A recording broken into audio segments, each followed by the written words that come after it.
হায় রে মূঢ় জীব, মহান ধোঁকা। বললেন ধৃতরাষ্ট্র,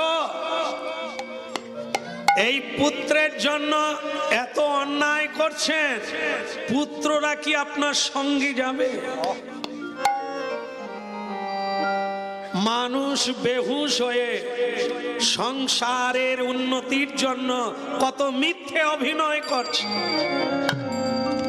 কত কপট ব্যবহার করছে, লাম্পটি করছে, মানুষ ঠকাচ্ছে। ভগবান বলছে, লক্ষ্মী, মানুষ কিরকম বেহুশ দেখো। তাদেরকে পাঠালাম কেন? মায়ের গর্ভে বলল কি করব, আর গিয়ে কি করছে। ও নিজে ঠকে যাচ্ছে। কিরকম? তুমি যখন মরে যাবে, তোমার সঙ্গে কোনটা যাবে? সেটাই যাবে যদি তুমি কোনদিন প্রণাম করবে।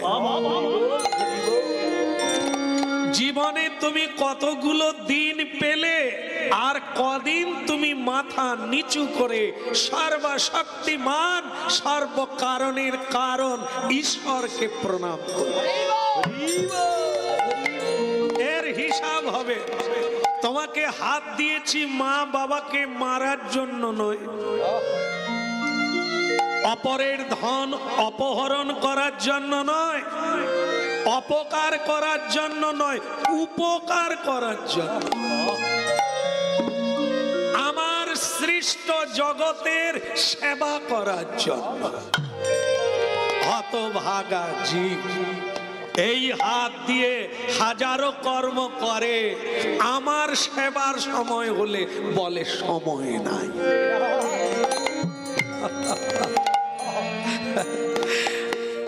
দেশ থেকে দেশান্তর, গ্রাম থেকে গ্রামান্তরে মানুষ ছোটে, কিন্তু যেখানে হরি কথোদ্গীতং উচ্চারিত হয়, যেখানে জগৎ কল্যাণের জন্য পরম গুরু বসে থাকে, সেখানে যাওয়ার কথা বললে বলে সময় কথা, কাজের ফাঁক হয় না। আরে মূর্খ, জম যদি এসে যায় মাঝ রাস্তায়, অফিস যাচ্ছ তুমি, যদি বলে তোমার সময় শেষ, এবার চলো, তুমি বলতে পারবে বাড়িতে গিয়ে দেখা করি তারপরে যাব? এরকম মানুষ এক একজনকে মরতে দেখেও তবু তাদের ধ্যান ভঙ্গ হয় না যে এ বিশ্বকে কে চালাচ্ছে।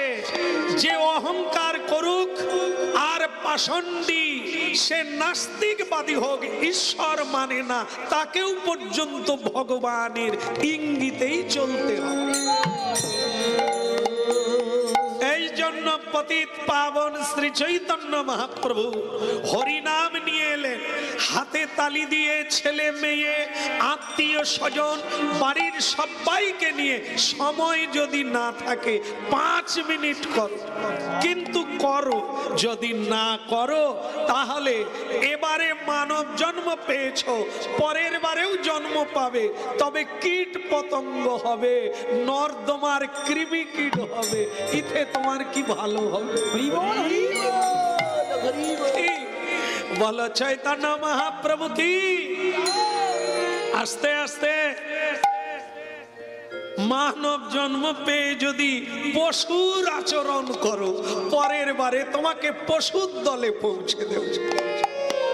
আর যদি দেখেন, আপনারা তো জানেন, আপনাদের আর বলবো কি, এ সংসারে দেখবেন কি বিচিত্র ব্যাপার, মানুষ মানুষের পুজো করে, পারে না, পারে না, পারে না। মানুষ মানুষের পুজো করে। দেখবেন আপনাদের ক্লাবে, স্কুলে এবং বড় বড় বাড়িতে দেখবেন কত মানুষের ছবি টাঙানো আছে, ওতে মালা দেওয়া হচ্ছে, ধূপ দেওয়া হচ্ছে, জন্মদিন মৃত্যুদিন ধরা হচ্ছে। ওরা কারা? ওরা তো আপনাদেরই মতো মানুষ ছিলেন, কিন্তু কর্মের দ্বারা মহা মানবে পরিণত। এই জন্য এ আধ্যাত্মিক ভারতবর্ষ দুটো জিনিসে মহান, সেটা কি? কর্মে মহান আর ধর্মে।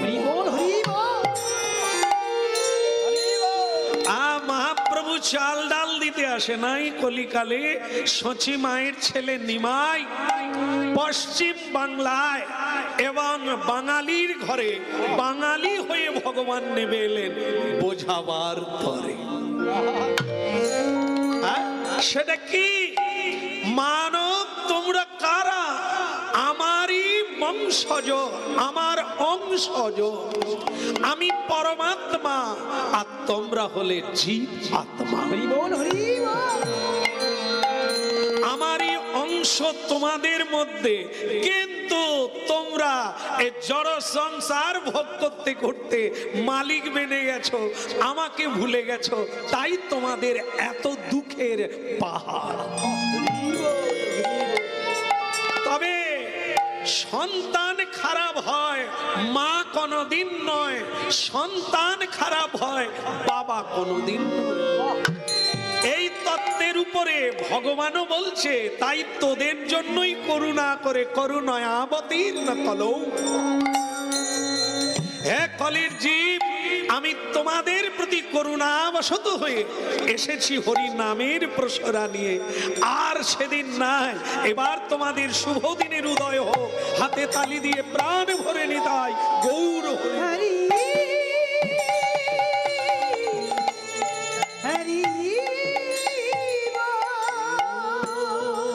বলে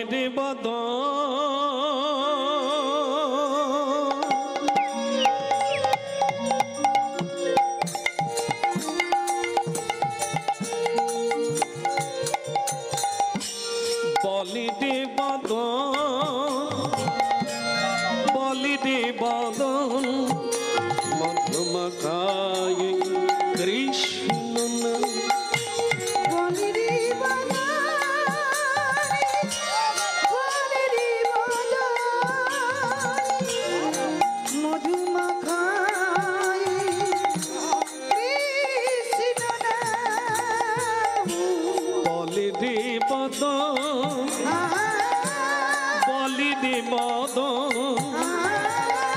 মধুমাখায় কৃষ্ণ রে।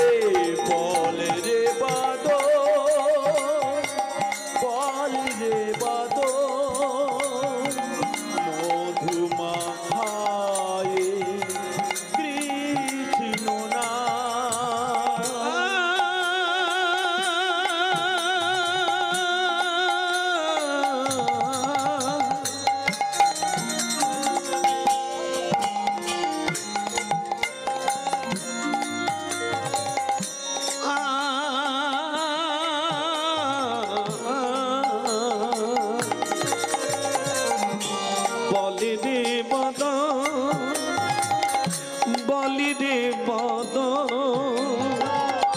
মধুমাখায় কৃষ্ণ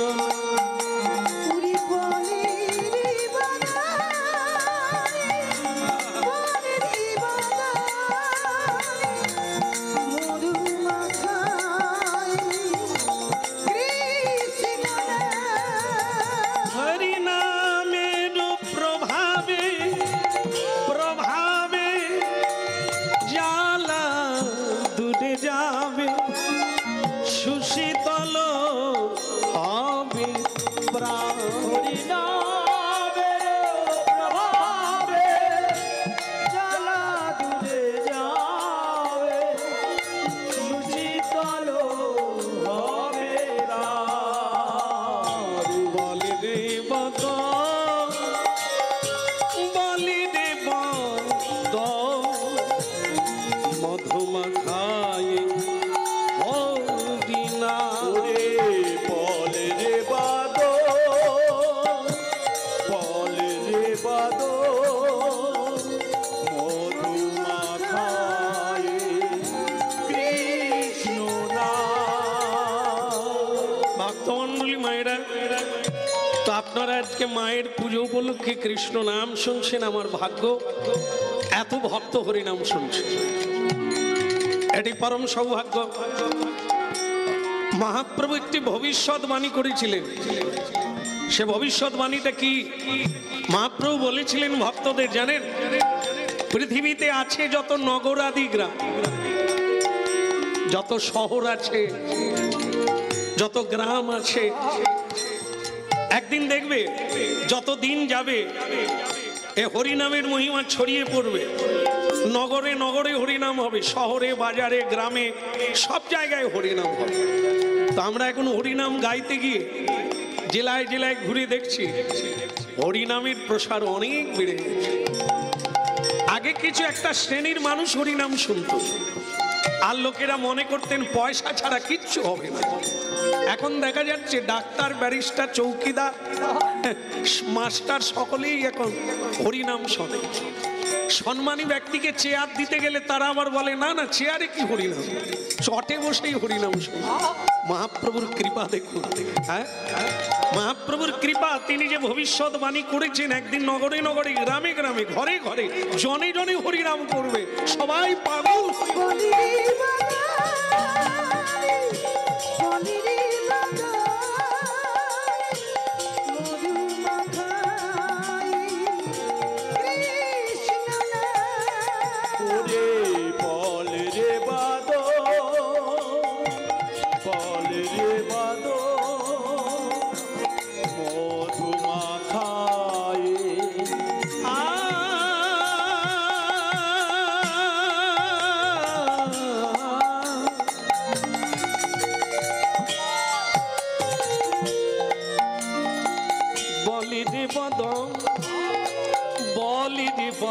বলো রাধা দামোদর কি লীলা সাধন করুন। ভক্তি ডোরে বাঁধা ভগবান, ভক্তি ডোরে বাঁধা ভগবান। বৈজ্ঞানিক পদ্ধতিতে দেখা যায় লোহা চুম্বককে টানে। আমি ঠিক বললাম? পড়ুয়ার দল বসে আছেন। লোহা চুম্বককে টানে না চুম্বক লোহাকে টানে? একদম আমি ভুল বলেছি, পড়াশোনা তো আমার নাই, ঠিক করে নেবে। তাহলে চুম্বক লোহাকে টানে, কিন্তু এক সময় আবার টানে না। কেন টানে না? বৈজ্ঞানিক বলছে পাগলা কোথাকার, লোহাতে কিছু নিশ্চয়ই লেগে আছে, এই জন্য টানছে না। বলে দেখা যাক, দেখতে গিয়ে দেখা গেল লোহাতে কিছু কাদা মাটি জড়িয়ে গেছে, এই জন্য চুম্বক টানতে পারছে না। ভগবান পরমাত্মা হচ্ছে চুম্বক, সর্বাকর্ষক, এই জন্য তার নাম কৃষ্ণ। কৃষ্ণ ধাতু ন প্রত্যয় সংযোগে, যিনি সকল চিত্তকে আকর্ষণ করে, সব জীবকে আকর্ষণ করে, উনি কৃষ্ণ। তাহলে এত মানুষ ধর্মপথে আসে না কেন? আকর্ষণ করে না, কি করে করবে? লোহাতে যদি কাদা মাটি লেগে থাকে। আরে চুম্বক তো ঠিকই আছে, কিন্তু লোহা, লোহা হলাম আমরা। আমাদের ধর্ম চুম্বকের সঙ্গে একাগ্র হয়ে যাওয়া, একাকৃত হয়ে যাওয়া। কিন্তু অনেক জন্মের কামনা বাসনা রূপী ময়লা কাদা মাটি ওতে আবরণ হয়ে গেছে। এই জন্য কৃষ্ণ স্বয়ং এলেও আমরা বলি খেয়ে দে, কাজ নেই, কাজ করলে দুটো পয়সা। কতগুলো বাবাজি মাতাজি নিয়ে খালি ধেই ধেই করে নাচ। হ্যাঁ ভক্তমন্ডলী মায়েরা, এই যে দেখেন, আপনারা দেখেন কি একটা নদীতে নৌকা যাচ্ছে। নদী তো আপনারা বুঝেন পুকুরের মতো, ওমা পুকুরের মতো না, ও তো অনেক পুকুর নিয়ে একটা নদী হয়। তাহলে সেই নদীতে একটা নৌকা যাচ্ছে, অনেক প্যাসেঞ্জার আছে জানেন। হঠাৎ দেখা গেল ঝড় বৃষ্টি নেই, ঝড় বৃষ্টি নেমে গেছে। আর যেই ঝড় বৃষ্টি নেমে গেল নৌকা টলমল করছে, এই ডোবে এই ডোবে এই ডোবে। আর যত যাত্রী ছিল কি করতে পারে বলুন? ভগবানকে ডাকবে। যা তো স্বভাব। টিয়া পাখিকে কত কিছু শিখানো হয় মা, ময়না পাখিকেও বলা হয় রাধা বলো কৃষ্ণ বলো, টিয়া পাখিও বলে কেন, দানা খাবে বলে। কিন্তু যখন খাঁচা খুলে দেবেন, টিয়া পাখিকে যদি বিড়ালে ধরে, তখন টিয়া পাখি রাধা বলবে কৃষ্ণ বলবে? কে কে, ওইটা তো জাতের সময়। দানা খাওয়ার জন্য কটা দিন কৃষ্ণ বলেছিল, কিন্তু বিড়াল যখন ধরেছে তার ভেতরের স্বভাব বেরিয়ে এসেছে। এই জন্য যে খুব বিপদে পড়লে মানুষ কৃষ্ণ বলবে, অভ্যাস থাকলে তো। উরে বাবারে কি হবে রে, বাড়িতে বলে আসি না, ক্যাশের চাবি আমার কাছে, দোকানের চাবি আমার কাছে, আলমারির চাবি আমার কাছে, আমি তো বোধহয় আর বাঁচবো না। হে কি হলো গো মা, তুমি কোথায় বাবা? নৌকা ডুবি যখন হতে যাচ্ছে, এরকম চিৎকার চেঁচামেচি করছে। আর একজন সাধু ছিল নৌকায়, সে তখন কি করেছে, একটা জলের পাত্র নিয়ে নদীর জল নৌকাতে দিচ্ছে। নদীর জল নৌকাতে দিচ্ছে, আপনারা কি বলবেন, উপকার হচ্ছে? ওই প্যাসেঞ্জাররা সব রেগে গিয়ে বলছে, কথাকার সাধুগা, এ তোমার মতলবটা কি? এমনিতেই ডুবু ডুবু অবস্থা, তুমি আবার জল দিচ্ছ, তার মানে তো তাড়াতাড়ি ডুবে যাবে। আবার কিছুক্ষণ পরে দেখা গেল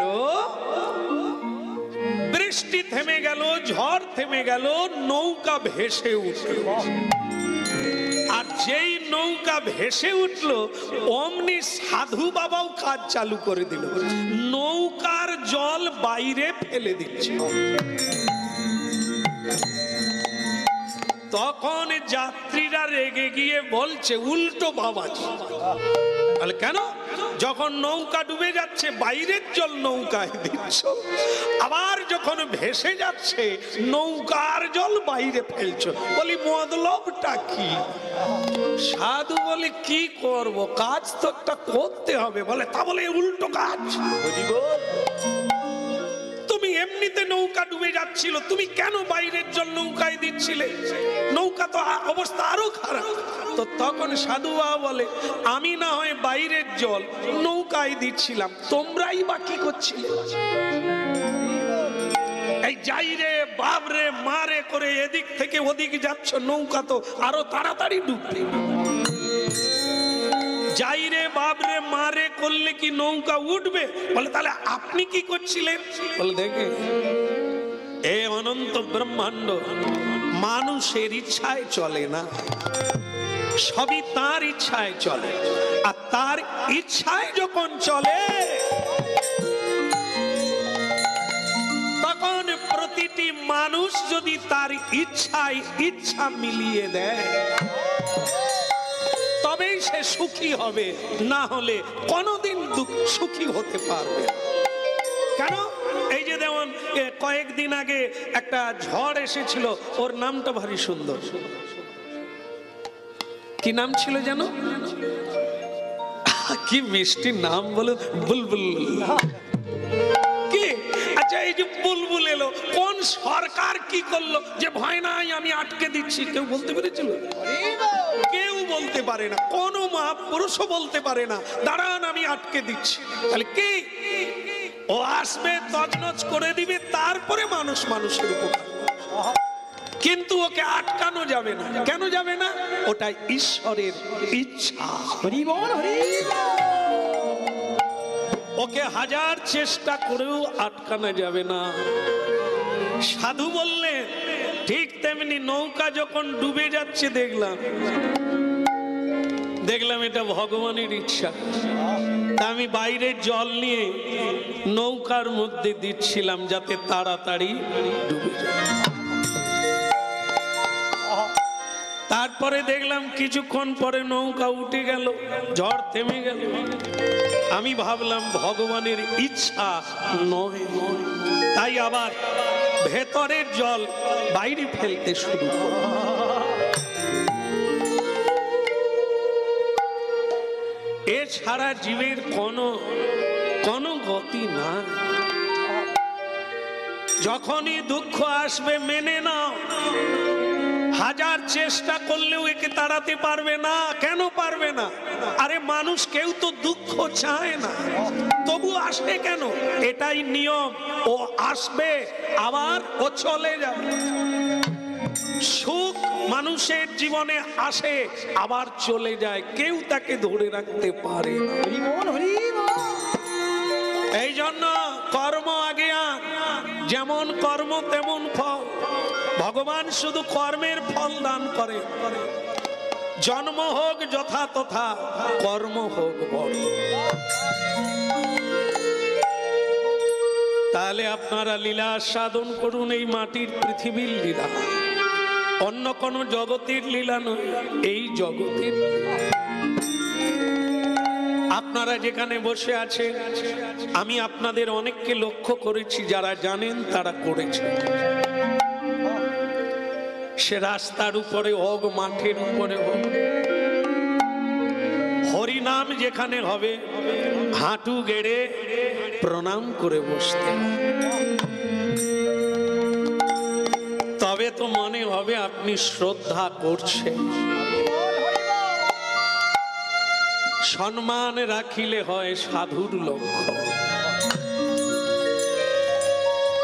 ঈশ্বর ছাড়া আমার একটা নিঃশ্বাস পর্যন্ত পড়বে না,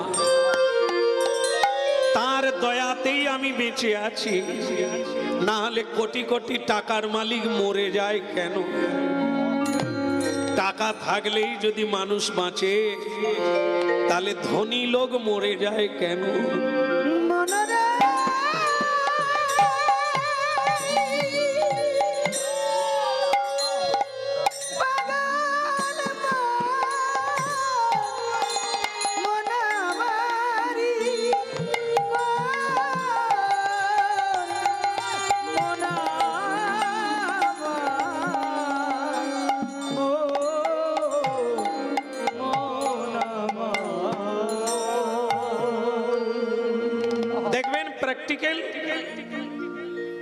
অনেকবারই হরিনাম শুনছেন আপনারা, অনেক দিন থেকে, আরো আগামী দিনে শুনবেন, কিন্তু একবার এই কর্মটা করে দেখবেন।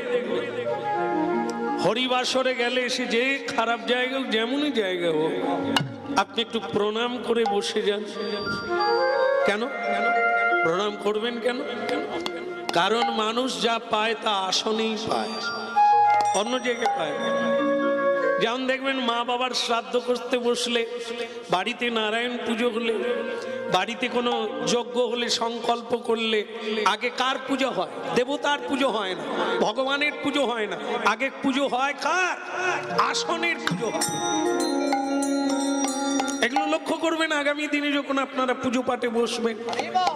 ব্রাহ্মণ ঠাকুর, বৈষ্ণব ঠাকুর আগে আসনের পুজো করে, তার আগে একটা পুজো করে। কার পুজো? নিজের পুজো করে। দেবতার পুজো করতে গেলে তোমাকে দেবতা হতে হবে, তবে তুমি দেবতার পূজার অধিকারী হবে। চণ্ডাল কোনোদিন দেবতার পুজো করতে পারে না। চণ্ডাল যখন দেবত্ব গ্রহণ করে, সাত্বিক গুণের অধিকারী হয়ে যায়, সেও তখন দেবতা, তখন আর জন্ম থাকে না।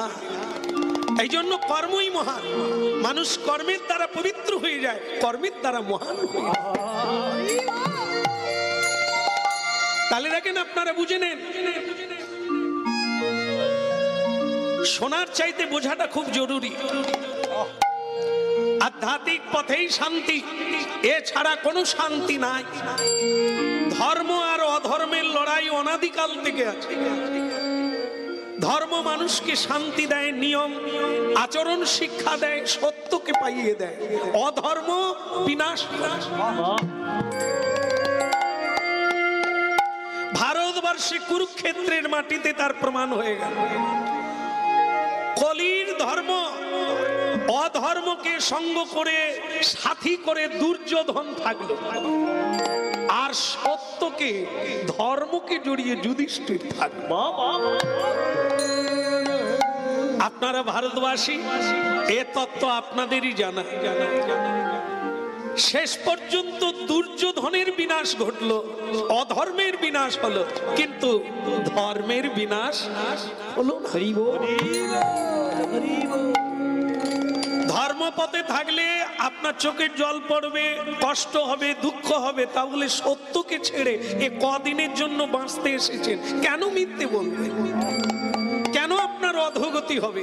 এই জন্য সত্যকে ধরে রাখলে শেষকালে রাজমুকুটটা আপনারই মাথায়। বলো না আমারে ভুলিতে তাহারে, মধুমাখা হরিনা।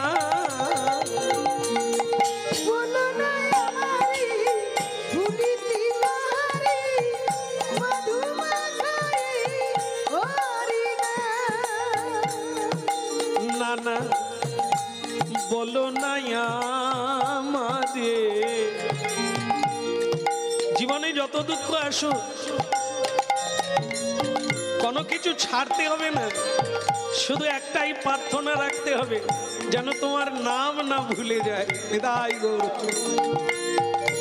বলো নাই আমারে ভুলিতে তাহারে, মধুমাখা হরিনা।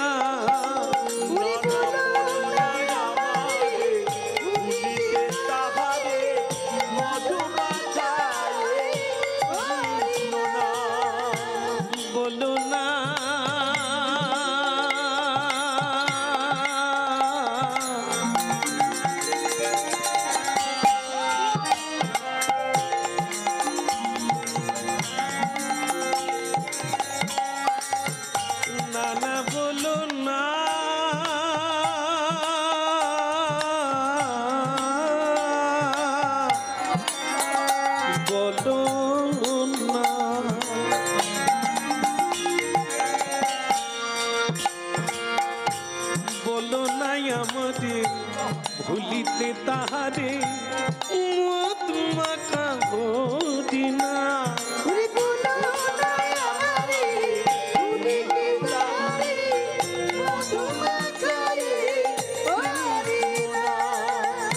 নামি মরি ধে, নামি মরি ধে, নামি মরি জ্ঞান, নামি সে আমার, আমারি প্রাণ।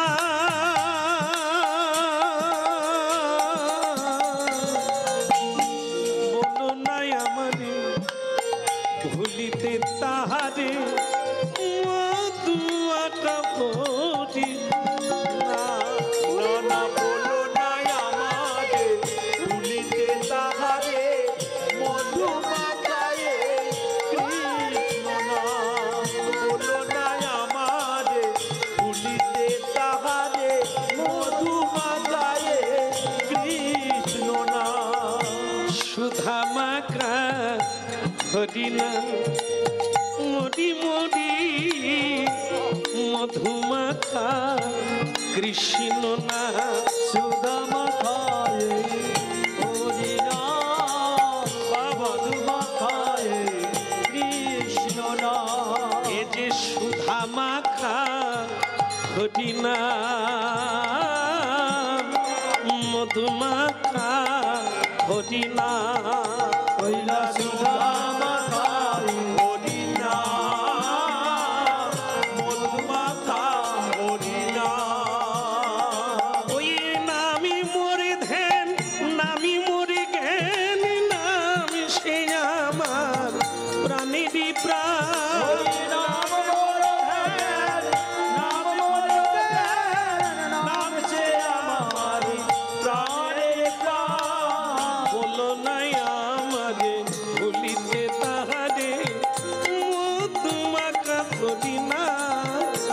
না বলো নাই আমারে ভুলিতে তাহারে, মধুমাখায় কৃষ্ণ নাম। উলুধ্বনি শঙ্খ ধ্বনি করে যত নারী, উলুধ্বনি শঙ্খ ধ্বনি করে যত নারী। উলুধ্বনি শঙ্খ ধ্বনি করে যত নারী। আরে উলুধ্বনি শঙ্খ ধ্বনি করে যত নারী। হরি হরি ধ্বনি করে ভকত